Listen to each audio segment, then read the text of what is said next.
Moi, de toute façon, je dis toujours qu'on peut écrire beaucoup plus, hein, mais je trouve que pour justement tenir sur le long terme en tant qu'auteur, moi, c'est toujours un conseil que je donne, de se donner en tout cas un peu un minimum et un maximum de temps d'écriture, un minimum pour parce qu'il faut un peu de temps pour se lancer. Bon là c'était en dictant, mais c'est aussi une manière aussi, enfin trouver le rythme de dicter, trouver les idées, etc. Mais après voilà, si tu vas trop long, surtout si tu es déjà fatigué, bah tu risques en fait de te fatiguer encore plus. J'ai une autrice avec que je suis qui écrit son livre et c'était pareil, elle me disait mais je suis crevée du boulot, du coup j'arrive pas à avancer, etc. J'arrive et puis ou alors j'y vais, mais du coup j'écris genre un soir pendant 5 heures et puis du coup j'arrive plus à écrire après.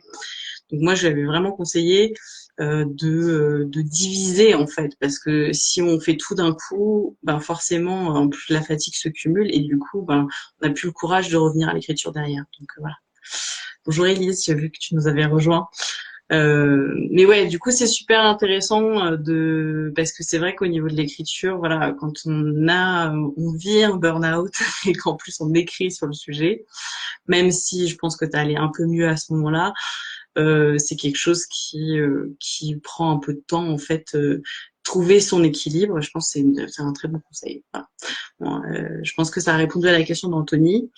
Donc, si vous voulez découvrir le livre de Candice Au cœur du burn-out, il est disponible en e-book et en papier sur Amazon.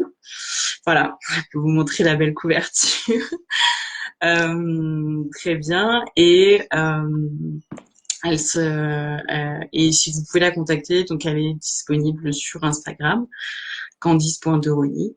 En tout cas, merci beaucoup Candice d'avoir participé à ce premier live pour nous deux. C'était notre première fois ensemble. Euh,